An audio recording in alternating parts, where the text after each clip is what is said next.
Hey guys, hope everyone's well. It's your boy M.K.S. back here with part two of this list. So, as I say, hope as many people as possible enjoy it. Hope they won't be too repetitive with my older ideas, but also bear in mind that some people might not have seen those previous ideas. So, hopefully, as I say, people out there will enjoy it, and I'll entertain people as much as possible. And then talk about maybe a bit later. I'll talk about some of my plans for July and how I hope to support Indigenous / native or First Nation or real or true or whatever you want to call them Americans and help them to network together. Anyway, here I go. I hope this video won't be too long as well, but please, as ever, let me know what you think about each point if you like, or give it a score out of 10 or whatever you want to comment in the comment section, or any ideas you want to suggest would be more than welcome, especially positive comments. Anyway, here goes. So number 11, again, I hope to support as many projects to benefit Asia as possible, with the goal, obviously, of supporting Asia financially, and I hope to support Asian inventors, Asian economies to work together, network together, improve relations, to learn about strengths of neurodiversity and entrepreneurship from people with dyslexia and ADHD and other such conditions, and the positive sides of autism, and to change things in Asia like treatment of animals and women's rights, education of girls to learn about entrepreneurship and be mentored and things like that. But yeah, look at Asia's Got Talent and Asian YouTubers, places to see in Asia, and all sorts of ways to empower Asia. And again, this video is mainly to look at ideas to benefit Asia, and what are the best ways to benefit Asia and how to actually make it work. And I hope to hear from people who's got ideas that are maybe better than mine, or who have more experience or more practical than me as well, to put them into action. I've heard a lot of people say like ideas, and I think unless you put them into practice, or ideas at a time, it doesn't. I don't know what you think about that, but anyway, if you, especially like business people, I'm talking about like people from the diaspora or people with dyslexia themselves, maybe even not from the diaspora, but who want to train fellow dyslexics in entrepreneurship.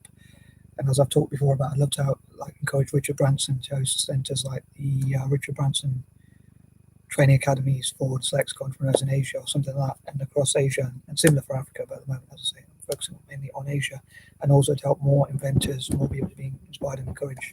Which brings me to point number 12. Again, hope to have mentors, people to be inspired and encouraged. I really hope, I wish that like big companies could look at how to train up Asian entrepreneurs in non-tech related areas, and look at non-tech related startups and how to empower Asia, in areas like science and banking and business, entrepreneurship, English, communication, how they can communicate with the rest of the world, and how learning English can help them trade with the rest of the world. Even as an anti-imperialist, I believe that English is an important language to learn.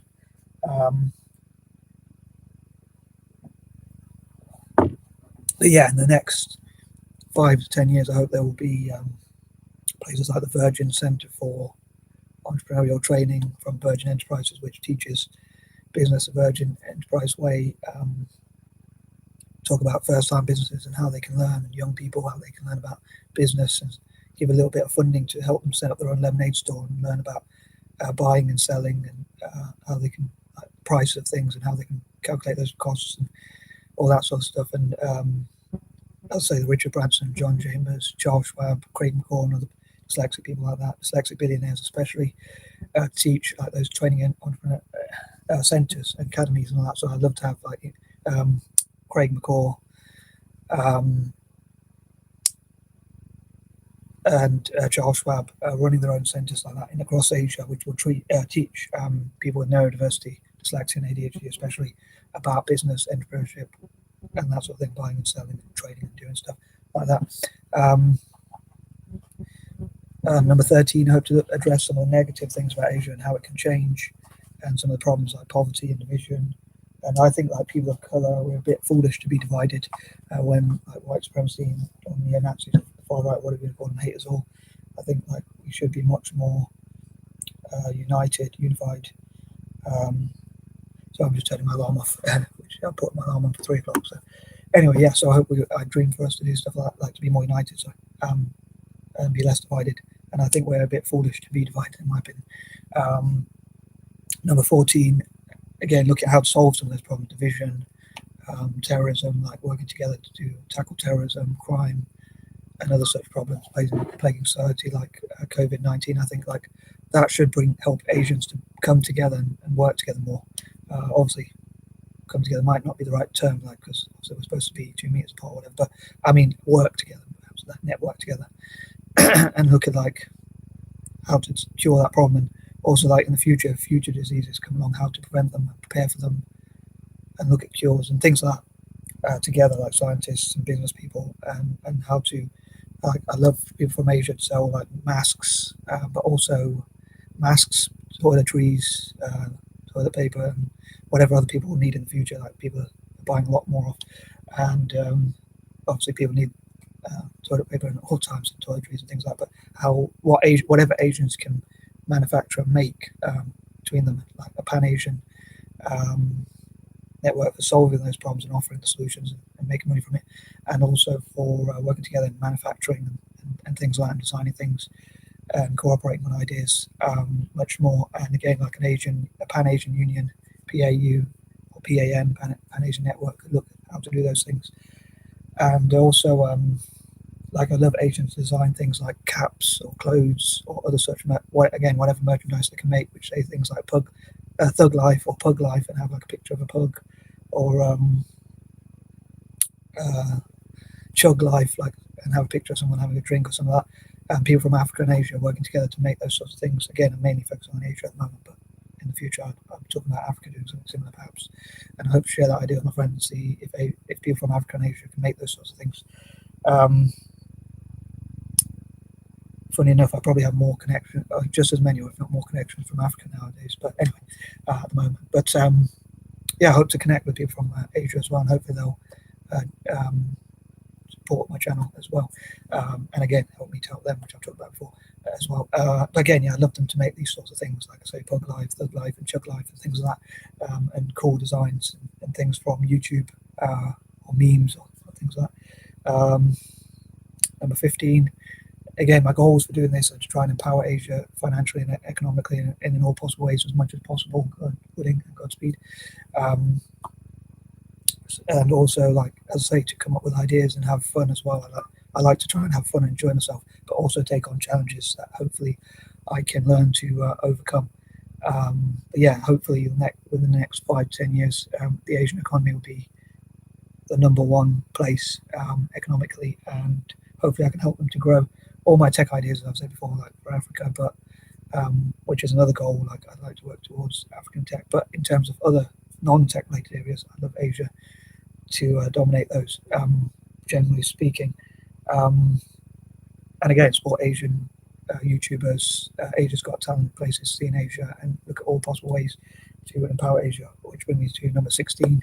Again, I love to hear other people's ideas and people from Asia sharing ideas with each other, and how to build that network. Again, Central Asia being symbolically like to bring Asia together, like different Central Asian nations hosting events for the PAU, Pan-Asian Union, or PAN, Pan-Asian Network, or things like that, to work together and to resolve conflict and help Asians to network to become the #1 economy. Again, looking at all possible ideas and ways to do so.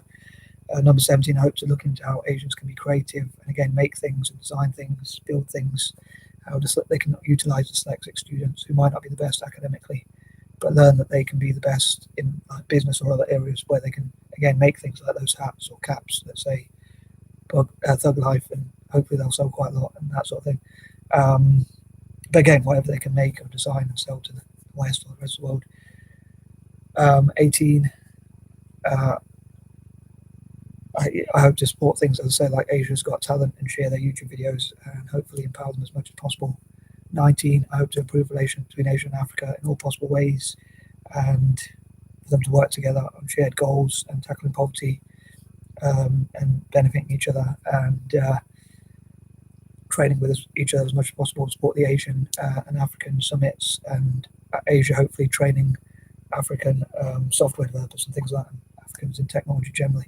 And number 20, like older people teaching younger people as well, like passing on their skills and encouraging them without putting them down, and also improving animal rights, and also Asians to teach Africans in tech generally, like train up Africans in tech in return for like trade deals and things like that, and things like AIT, which could be like the IIT is the Indian Institute of Technology, so the AIT could be the African Institute of Technology, and people from India training up people in Africa, so that can develop the partnership even further, and they mentor them and teach them about tech. I know Africa already. I mean, I'm not saying no African. Obviously, many Africans know about tech, and I think they should teach each other as well, and be more united through tech, and so they support each other through tech and that sort of thing. And I also hope for Asian and African nations with like the dyslexic organisations and other neurodiverse organisations like ADHD and so forth to learn from each other as well and to network together and support Africans with autism or dyslexia or neurodiverse conditions in tech. And again, like TICAD, which is the Tokyo, I can't remember the exact acronym, what it stands for, excuse me, but where they have partnership with Africa, they could teach African game making and stuff like that. So they could have those partnerships where they teach Africans about how to make games and support Africans in all other areas of technology. So I hope to support Africa in technology as well. But again, hope that those relations will improve between Africa and Asia will be empowered in other areas. So overall, hopefully benefit both. Anyway, yeah, so as ever, I'd love to know what you think, and hopefully I didn't waffle too much, and hopefully I didn't repeat too many ideas, or maybe I reviewed, re-went through some of, like, revised, or just trying to think of the right word, went over some of the older ideas so that I can remind myself and other people. But anyway, as ever, I'd love to know what you think, and hopefully that wasn't too long, and I think I'm going to shut up now for now, and peace and love. Hope you have a great day wherever you are.